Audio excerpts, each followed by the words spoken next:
Amen, amen, amen, amen, amen. Bonjour à tous, que Dieu bénisse la présence de tout le monde ici. Et on se rassemble pour entendre le conseil de Dieu parce qu'on en a toujours besoin pour nous orienter sur ce qu'il y a lieu d'être fait dans la vie, sur les choses qui n'ont pas lieu d'être faites, sur les personnes que l'on peut associer à ce que l'on veut faire. S'il y a des choses que l'on doit faire seul, le Saint-Esprit nous le dira aussi. Et donc, que chacun prête bien attention à ce que Dieu, qui est sa parole, va nous dire. Et aujourd'hui, on va chercher toujours à résoudre les problèmes de la vie parce que c'est la volonté de Dieu. Une maman, ce qui la préoccupe, c'est que son enfant puisse être bien portant et qu'il ait le moins de problèmes possible. Et s'il a un problème quelque part, peut-être au travail, peut-être dans son couple, peut-être dans ses investissements, peu importe l'endroit, eh ben, maman est toujours là pour donner le bon conseil à son enfant. Donc, c'est Dieu qui met dans le cœur de la maman le bon conseil qu'il faut. Et lui-même va nous conseiller encore aujourd'hui. On va lire un texte qui va nous aider vraiment à aller de l'avant. Il se trouve dans 2 Rois chapitre 7. Pour résumer la situation, c'est une situation comme chacun peut la vivre, puisque la vie sur Terre est faite de saisons. Il y a des saisons bien, des saisons moins bien. Il y a parfois où tout semble aller quand même, et des fois on a l'impression que tout s'écroule, ou bien des fois il y a un déséquilibre, c'est-à-dire là où je trouve que ces choses-là sont plus importantes, à un moment donné ça ne marche pas, mais là où ce sont des choses secondaires, ça marche mieux. Donc, nous allons voir, le Saint-Esprit voudrait équilibrer ces choses pour que notre joie soit parfaite, dit la parole de Dieu.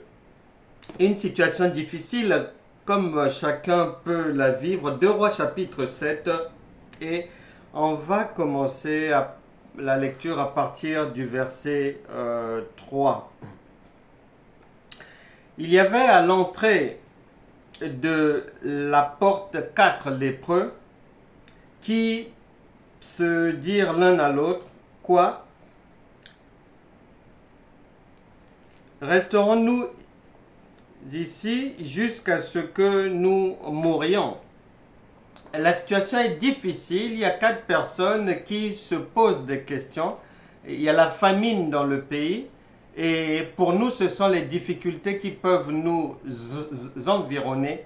Mais si tu n'es pas un auditeur oublieux, si tu as une bonne mémoire, tu te souviendras que lorsque quelqu'un se présente à Dieu avec une difficulté, comme chacun de nous peut en avoir, eh bien, il faut toujours savoir que avant même que tu n'ouvres la bouche, Dieu, comme un bon père, comme une bonne mère, veut de ton bien, veut résoudre ton problème. Raison pour laquelle ici le Saint-Esprit nous le dit dès le départ. Il est dit, il y avait à l'entrée de la porte. Ces 4 personnes, ces 4 lépreux, ces 4 personnes en difficulté ne se sont pas présentées n'importe où. Pas sur un parking, pas dans un camping, pas sur une plage, pas dans une forêt, non. Ils se sont présentés à une porte bien précise. Et cette porte, eh ben, l'évangile de Jean chapitre 10, du verset 7 à 10, il est dit ceci, Jean chapitre 10, Jésus leur dit encore, en vérité, je vous le dis, je suis la porte des brebis. Ces gens se sont tournés vers Dieu. Parce que Dieu a dit que quiconque viendra vers lui, quiconque invoquera le nom du Seigneur, sera secouru dans sa difficulté. Donc je voudrais dire à chacun que comme nous sommes rassemblés en présence de Dieu, vous êtes à la bonne porte. Et je crois de tout mon cœur que c'est un jour de miracle pour chacun. Obligatoirement.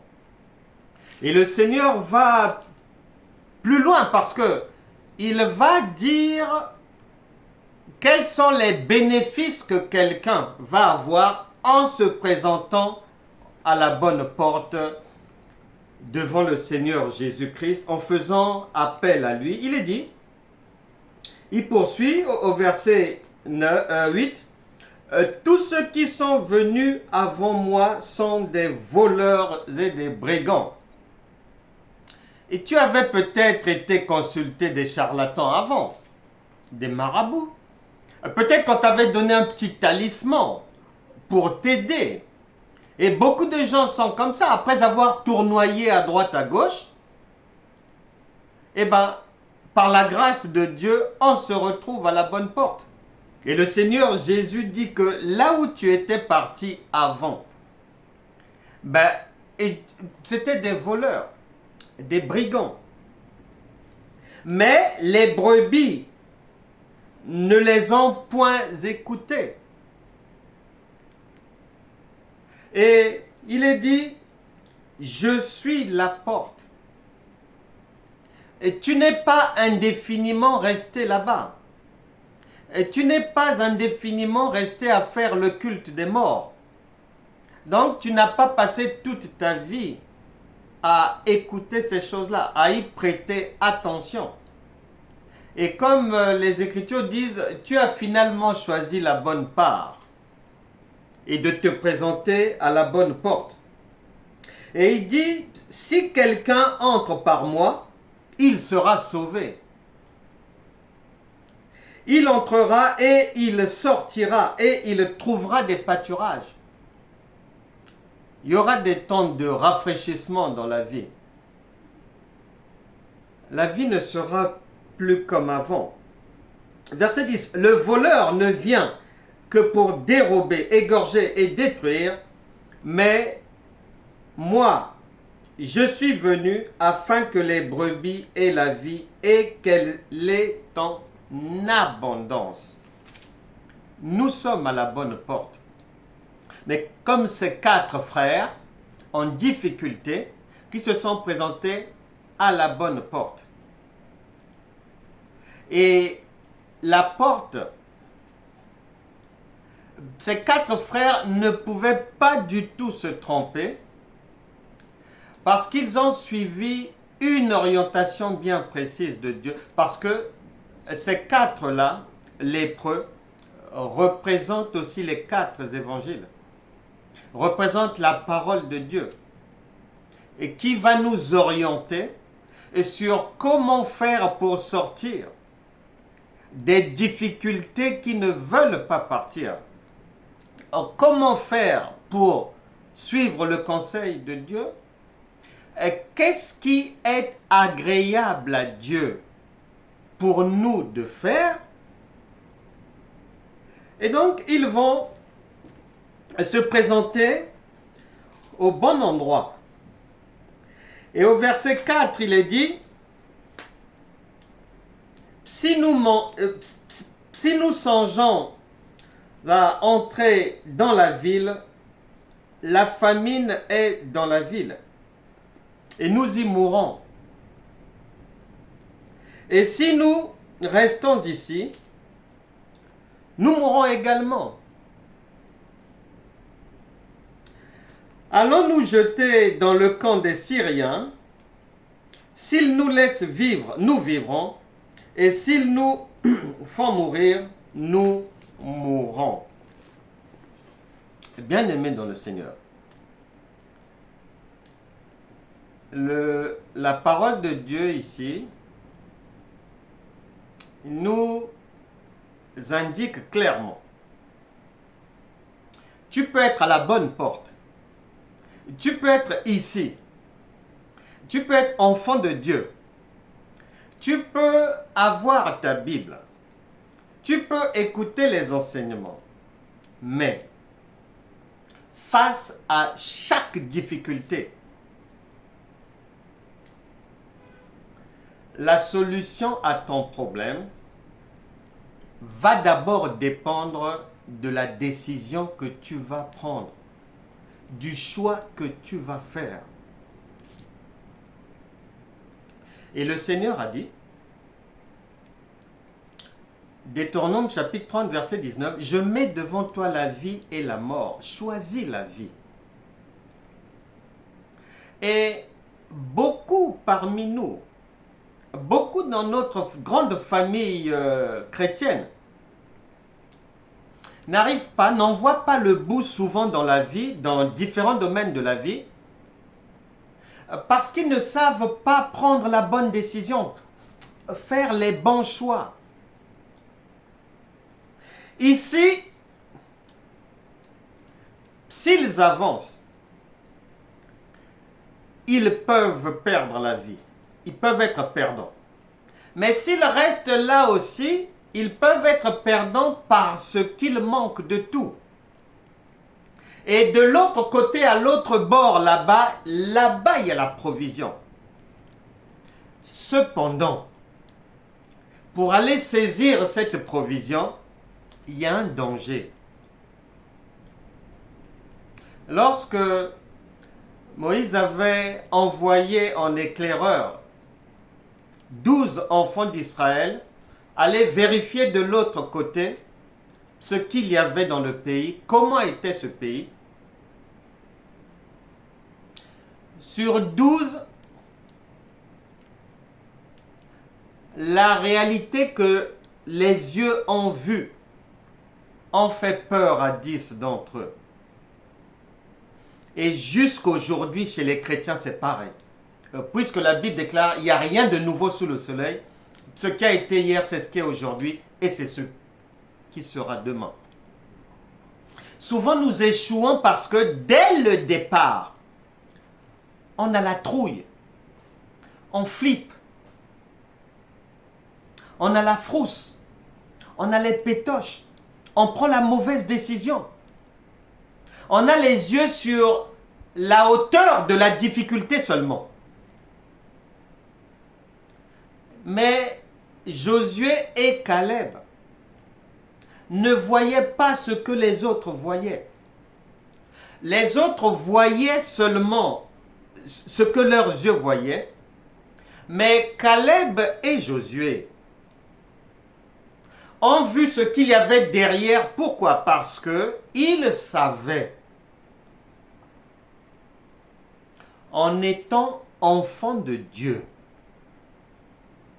en faisant partie du peuple de Dieu, l'échec est impossible. Toute difficulté va toujours disparaître. Danger ou pas danger, ce n'est pas parce qu'il y a un danger que l'on va fuir. Mais non! Et beaucoup de chrétiens ont la trouille. Mais on oublie souvent que le Saint-Esprit est le lion de la tribu de Juda. Et si tu dis qu'il vit en toi, si tu ne veux pas te mentir à toi-même, as-tu déjà vu un lion reculer? Donc, il y a beaucoup de problèmes chez les enfants de Dieu. L'ignorance de ne pas savoir qui est le Saint-Esprit. L'ignorance de ne pas savoir que le Saint-Esprit est non seulement l'agneau, mais aussi le lion de la tribu de Juda et par-dessus un feu dévorant.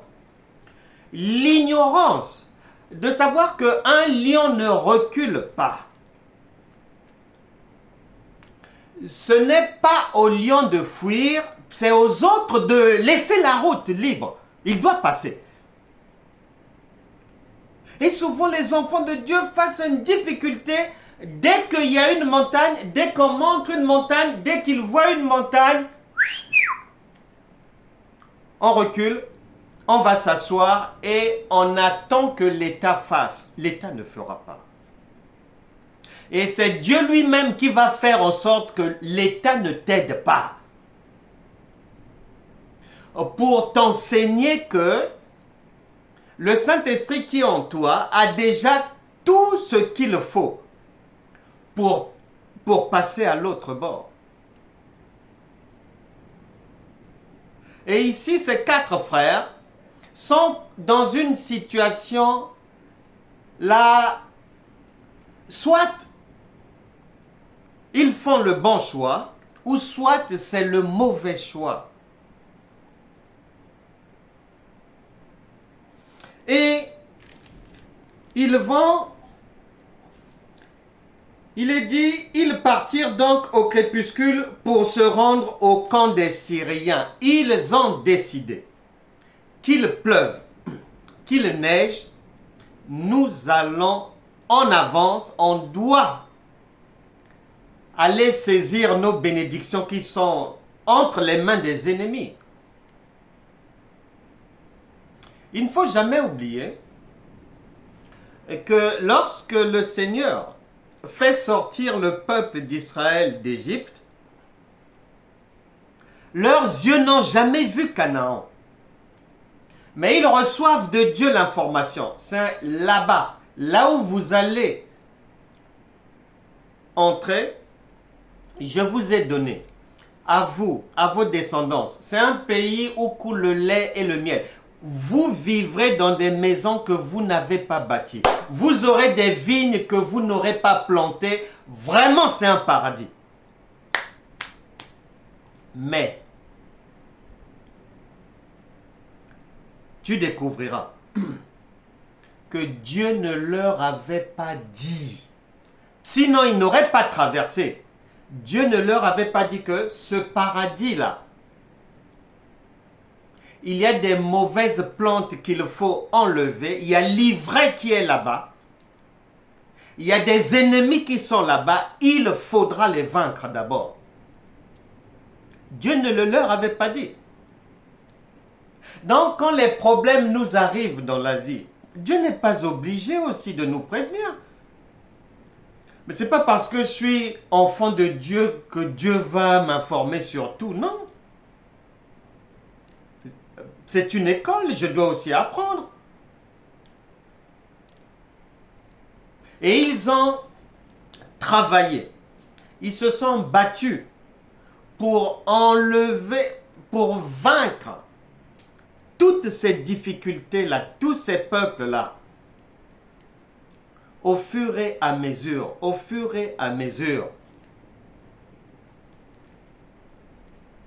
la colère, la jalousie. Parce que ce n'est pas de l'histoire. Ce que tu lis là, tel peuple, philistin, ceci, cela, ça se trouve en toi-même. C'est à toi de t'en débarrasser. La haine, la colère, la jalousie, la mauvaise foi, l'impolitesse, la gloutonnerie, alcool, tabac, tout ça là. C'est à toi de t'en débarrasser. Mais si tu ne le sais pas, le lait et le miel te passeront sous le nez. Donc sache que les difficultés qui arrivent dans notre vie, elles n'ont pas pour objectif de nous arrêter, ni de t'envoyer au cimetière, ni toi, ni tes enfants, ni de te mettre par terre ou quoi. Non. Elles sont notre école. Elles sont de petites montagnes. Et Josué et Caleb diront que ces géants que nous avons vus là, non, on va les mettre à terre. Et c'est ce qui s'est passé. C'est ce qui s'est passé. Là, ils n'ont pas le choix. Soit ils avancent, ou soit ils restent en stagnation comme la plupart des chrétiens, attendant l'enlèvement. Mais ça ne va pas. Attendons quel enlèvement? Nous sommes déjà retirés du monde. On a déjà vécu notre enlèvement. Il est dit que nous sommes dans ce monde, mais nous ne sommes pas de ce monde. On a déjà été enlevés. Parce que Dieu, ce n'est pas de la science-fiction, c'est du concret, c'est du réel d'abord. Nous sommes déjà passés par l'enlèvement. Nous sommes déjà entrés dans la vie éternelle. Nous n'avons rien d'autre à attendre. Nous sommes déjà dans l'éternité. Et ce qui nous intéresse, c'est d'aller conquérir les promesses de Dieu, parce que c'est notre héritage. Bien dormir, ne pas avoir de maux de tête, ne pas piquer une crise parce que on m'annonce une mauvaise nouvelle. Non. Le Seigneur a dit que ton cœur ne se trouble point. S'il y a la maladie, la guérison aussi est prévue. Etc., etc. Une personne m'expliquait, je l'ai longuement écouté, et le problème était que elle ne comprenait pas. Sa fille aînée ne voulait plus trop lui parler. Et cette situation de tension entre la fille et la maman a fait que la fille parle à son frère des problèmes qu'elle a avec maman, et les deux vont maintenant décider de punir maman en faisant tout pour que la grand-mère ne puisse plus voir les petits-enfants. Et donc elle pleurait à cause de cette situation et tout. Oh. Je lui dis, mais on se complique la vie pour rien.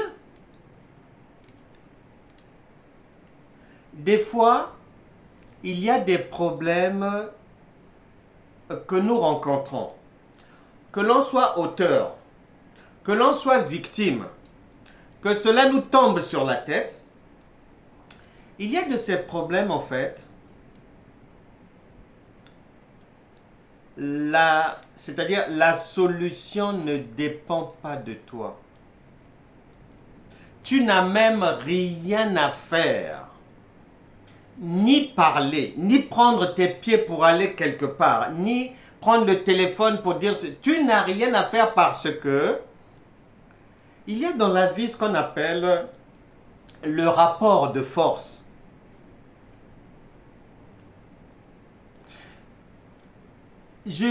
J'avais dit à cette personne, bon, les enfants ne veulent plus, pour le moment, que vous puissiez voir les petits-enfants. Bon, vous êtes en train de pleurer. Depuis plusieurs mois. Ok, d'accord. Est-ce que vos larmes sont à même de faire en sorte que vos enfants puissent encore vous permettre de voir les petits-fils? Oh non. Oh. Bon. Est-ce que vous voulez résoudre le problème par la violence? Est-ce que vous voulez recruter maintenant des brigands pour aller ravir de force là-bas vos petits-fils pour les voir si c'est... Oh non. Bon. Mais vous ne voyez pas que, hormis l'attente, vous ne pouvez rien faire parce que votre position est une... C'est-à-dire, vous n'êtes pas en position de force. Vous ne pouvez rien ni dire, puisque on ne vous prend plus au téléphone. On ne vous reçoit plus là-bas. Vous ne pouvez pas aller vous pointer devant les écoles des enfants pour voir les enfants, ni même les toucher. Vous risquerez de finir au commissariat. Vous voulez faire quoi face à une telle situation? Et voilà, des chrétiens qui vont, à force de pleurer, à force de se faire du souci, mais devenir malades et se retrouver à l'hôpital. Et ici, ces 4 amis-là lépreux, ces 4 personnes en difficulté, ont compris que l'on avance ou que l'on n'avance pas, nous risquons la mort. Cependant, il est avantageux pour nous d'avancer parce que, en restant ici, il y a la certitude de la mort, de l'échec dans la vie. Mais, en avançant, comme nous sommes passés par la bonne porte, celui qui est la porte des brebis, le Seigneur Jésus, il y a la certitude qu'en prenant le risque, au bout du compte, ça va marcher. Et beaucoup ont reculé par crainte de faire le pas de foi. Ils n'ont pas créé leur société. Ils ont fermé leur société trop rapidement, trop tôt. Par crainte. Lorsque les disciples passent de l'autre côté, Marc chapitre 4, verset 35 à 41, les difficultés de la vie comme une tempête se sont levées. Mais comme Dieu est là, comme celui qui est la porte de secours est là. Mais malgré les difficultés, ils sont arrivés de l'autre côté. Le Seigneur voudrait te conseiller de ne plus prendre une décision c'est-à-dire motivé par la peur. Non, non, non, ça ne se passe pas comme ça. Non. Et puis, de ne plus faire des choses qui, en fait, sont inutiles, même si tu ne le vois pas, mais elles sont inutiles parce que tu fasses, même si tu fais, ça n'aboutira pas. Si tu pleures, ça ne va pas résoudre le problème. Si tu croises les bras, ça ne veut pas dire que la solution va tomber du ciel pour venir à toi, non. La vie n'est pas faite pour croiser les bras et puis que ça soit les vacances. Non, va de l'avant. Aie du courage. Lorsqu'on a le Seigneur avec nous, nous sommes du bon côté de l'histoire. Nous sommes dans le bon camp. Et ici, ils ont avancé. Ils ont fait le pas de foi que beaucoup d'enfants de Dieu n'osent pas franchir. Parce que pour faire seul, on a peur. Parce que pour faire avec les autres, on n'a pas confiance. Parce qu'on avait eu une information qui nous a fait peur et on a laissé tomber. Parce que les autres ne font pas, donc je ne vois pas pourquoi j'irais faire. Ça ne marchera pas. Et on se retrouve à tourner en rond. Alors que le secours de Dieu, la provision divine, l'abondance, les promesses t'attendent là où tu as peur d'aller. C'est pour ça que Jésus dit, dans Luc chapitre 5, lorsqu'il vient trouver Pierre et les autres en train de pêcher, ils ont pêché toute la nuit et puis ça ne marche pas. Mais il leur dit, c'est normal. Vous faites tout comme tout le monde. Au bord du rivage, là. C'est pas là où se trouve la provision divine. Parce que la provision divine n'est pas visible à l'œil nu. C'est un royaume spirituel. On marche dans ce royaume avec les yeux de l'esprit, les yeux de la foi. Si tu vois ce que les autres voient, mais tu seras comme les autres. Il faut que tu parviennes à voir ce que les autres ne voient pas. Il faut que tu parviennes à ne pas avoir peur là où les autres ont peur. Beaucoup de chrétiens sont neutralisés. La vie les a neutralisés du fait de la peur. Alors qu'ils ont en eux le lion de la tribu de Juda qui ne recule pas. Qui ne recule pas. Mais le lion de la tribu de Juda qui est en toi ne reculera pas à condition que tu prennes la bonne décision. À condition que tu prennes la bonne décision d'aller de l'avant. Il ne faut pas voir le diable partout. Même s'il est là, il ne peut pas t'empêcher de faire ce que tu veux faire, d'aller toucher ce que Dieu t'a déjà donné par héritage. Il ne peut pas. Lis les Écritures. S'il pouvait, pourquoi il n'a pas arrêté Daniel? Pourquoi il n'a pas arrêté Jephthé? Pourquoi il n'a pas vaincu finalement David? Pourquoi il n'a pas vaincu l'apôtre Paul, Pierre, Jacques, Jean? Pourquoi il n'a pas arrêté la marche de l'Église jusqu'aujourd'hui? Pourquoi? Parce qu'il ne peut pas le faire. Il n'en a ni le pouvoir, ni le droit.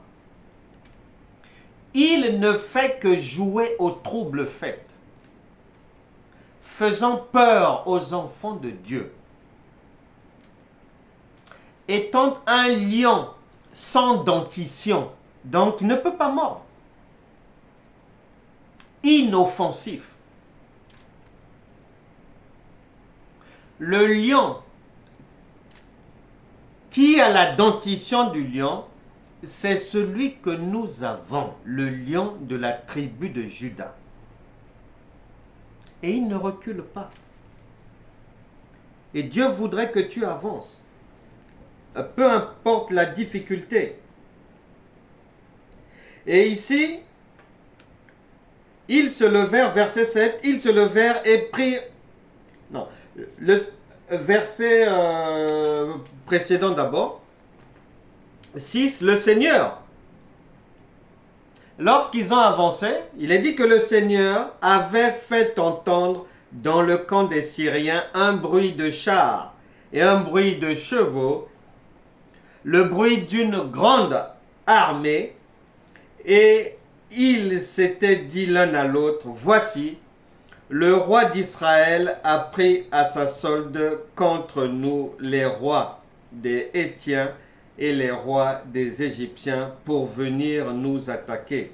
Et ils se levèrent, prirent la fuite au crépuscule, abandonnant leurs tentes, leurs chevaux, leurs ânes, le camp tel qu'il était, et ils s'enfuirent pour sauver leur vie. Les lépreux étant arrivés à l'entrée du camp, pénétrèrent dans une tente, mangèrent et burent, et en emportèrent de l'argent, de l'or et des vêtements qu'ils allèrent cacher. Ils revinrent, pénétrèrent dans une autre tente, et ils emportèrent des objets qu'ils allèrent cacher.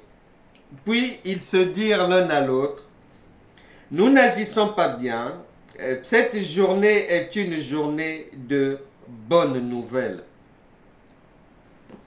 La bonne nouvelle aujourd'hui, c'est pour toi. C'est une journée de bonnes nouvelles pour toi. Parce que n'oublie pas, Dieu ramène toujours ce qui a été. Et pour ses enfants.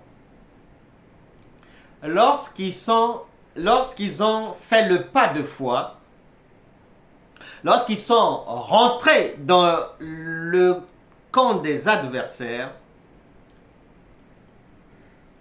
la foi a travaillé pour eux. Le Saint-Esprit a fabriqué des bruits de guerre que les autres n'ont jamais entendu. Eux pourtant ils font la guerre, mais ils n'avaient jamais entendu. Ils ont pris la fuite. Je suis venu te dire que quiconque se dresse contre toi, peu importe le dossier qu'on a mis sur ton dos, quiconque ose venir t'affronter, alors que tu étais dans ton bon droit, alors que tu es enfant de Dieu, alors que tu as déjà fait ta repentance, alors que tu as confessé tes péchés, alors que tu as maintenant des vêtements propres, mais on te cherche des noises, que ça soit la maladie, que ça soit un procès, que ça soit des accusations, peu importe, je suis venu te dire qu'ils vont fuir. Ça va disparaître. Tu n'auras aucun effort à faire dans cette histoire. Laisse Dieu, laisse le lion faire les choses à ta place. Laisse le Saint-Esprit travailler. Lorsque le bras de l'Éternel travaille, les yeux humains ne peuvent pas voir. Ne cherche pas à voir comment Dieu est en train de faire. Avance seulement. Garde silence. Si tu dois te présenter quelque part, présente-toi. Défends-toi. Mets tes arguments sur la table. Si tu es seul, le Saint-Esprit est ton avocat. Si tu as pris un avocat humain, le Saint-Esprit sera toujours aussi là. Ne t'inquiète pas pour le reste. Le royaume de Dieu a tout prévu pour ton secours. Ne cogite pas. Parce que en Jean chapitre 18, évangile de Jean chapitre 18, il est dit ceci, quand tu arriveras au verset 6, lorsque Jésus, les gens sont venus chercher une noise au Seigneur, ils veulent lui faire la peau. Et lorsque Jésus leur eut dit, c'est moi, ils reculèrent et tombèrent par terre. Écoute, Dieu a un bruit, Dieu a un souffle. Qu'ils disent un mot, qu'ils ne disent pas un mot, qu'il envoie son souffle, qu'il envoie son vent, le raquilion, il va terrasser toute adversité et te donner la victoire. Maintenant, tu dois savoir que le secours de Dieu ne vient pas obligatoirement dans une bonne nouvelle. Non. Que la nouvelle soit bonne, que la nouvelle soit mauvaise, que ton cœur ne se trouble point, Dieu sait ce qu'il fait. L'issue te sera favorable. Et en tant qu'enfant de Dieu, on se trompe aussi dans la vie parce que on a cru que parce qu'on est enfant de Dieu, tout doit nous sourire. Mais non. Et l'école alors? Et les apprentissages? Et l'expérience, on va avoir ça où? c'est lorsque ça coince. C'est lorsqu'il y a un échec. Mais toutes ces choses, lorsque ça secoue, lorsqu'il y a la tempête, lorsqu'une montagne se lève, mais tout ça là est formateur pour nous. N'aie pas peur. Va de l'avant. À partir d'aujourd'hui, donne l'information à ton cœur que le Saint-Esprit te vient en aide, que ça soit par une bonne nouvelle ou que ça soit par une mauvaise nouvelle. Et dis à ton cœur, le Saint-Esprit te dit, ne te trouble point. À New York, un monsieur, un matin, il devait aller au travail. Ce jour-là, bizarrement, son enfant a refusé d'aller prendre le car scolaire. Il a exigé que son père l'accompagne à l'école. Mais son père allait être en retard au travail. L'enfant a pleuré, pleuré, pleuré. Donc, le père n'a pas eu de solution. Il savait qu'il va arriver en retard au travail. Donc, il est allé d'abord déposer l'enfant. Pour aller déposer l'enfant et arriver au travail, ça lui prenait 40 minutes de plus et il était obligé de le faire. Et lorsqu'il a déposé l'enfant, lorsqu'il partait maintenant au travail, là où il travaillait, c'est la radio qui va lui apprendre que les tours jumelles avaient explosé là où il travaillait. Bien-aimé, une mauvaise nouvelle peut être utilisée par Dieu pour te sortir d'une difficulté.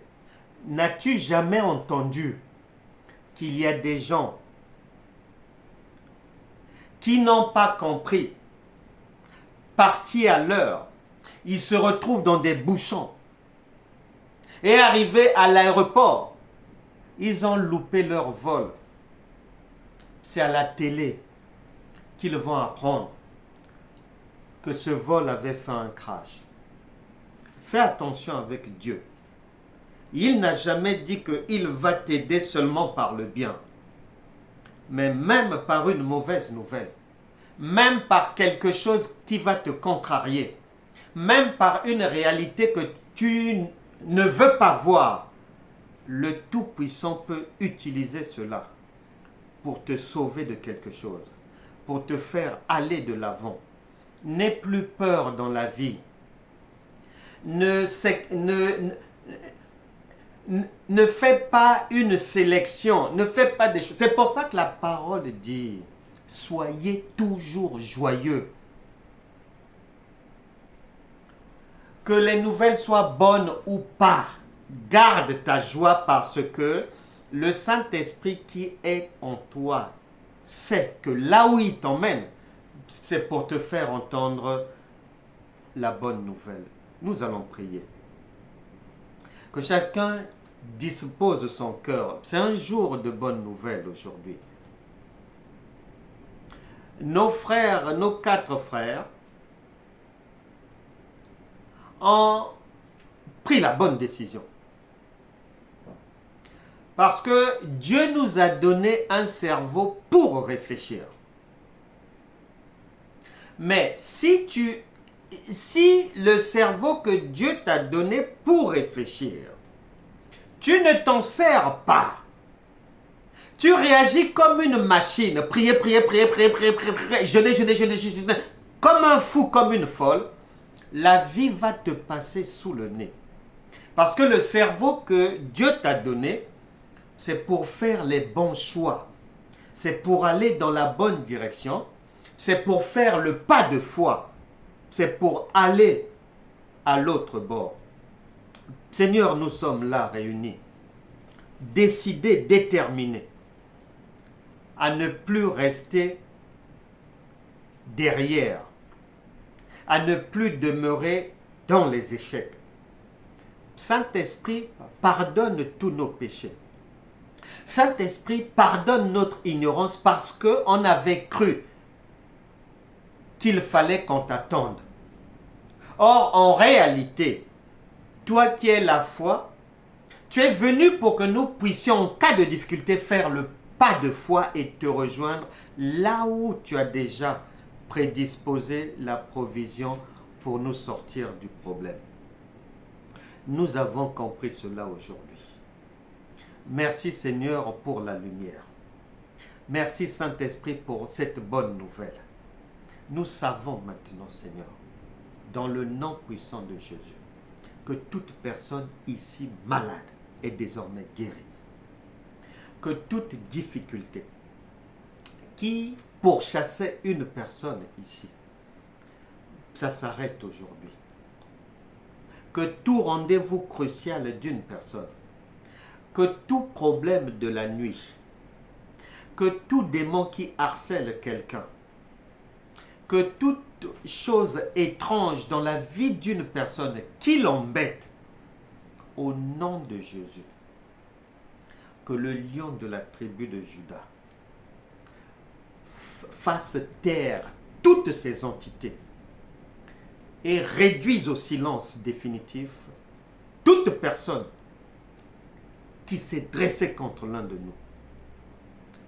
Que ça soit dans le quartier, que ça soit devant un tribunal, que ça soit au travail, que ça soit dans une société, que ça soit dans une administration, qu'il fasse silence à partir d'aujourd'hui. Que toute chose, bonne ou mauvaise, toute information, soit désormais mais considérée comme allant dans le sens des intérêts de chacun. Que toute situation qui était désespérée et morte ressuscite dans la vie d'une personne. Que les muets parlent, que les sourds entendent, que les aveugles voient. Que les affaires qui ne marchaient pas, à partir d'aujourd'hui, par cette bonne nouvelle, prospèrent désormais. Que toute personne qui s'était assise par crainte de faire le pas de foi, d'aller à l'autre bord, d'aller dans les eaux profondes, au nom de Jésus, lève-toi et marche désormais. Car le secours de Dieu, la provision divine, t'attend devant et non derrière. Que toute personne avec des enfants malades, avec des enfants qui ont des difficultés particulières à la maison ou à l'école, que la puissance de la résurrection puisse donner la guérison aux enfants, puisse leur donner l'intelligence, la sagesse pour bien travailler à l'école. Que toute tempête qui s'est levée dans la vie d'une personne, peu importe le domaine, soit à terre à partir d'aujourd'hui. Que toute tempête fasse silence au nom de Jésus. Que les grâces de Dieu abondent dans les vies de tout un chacun. Au nom de Jésus. Amen. Amen.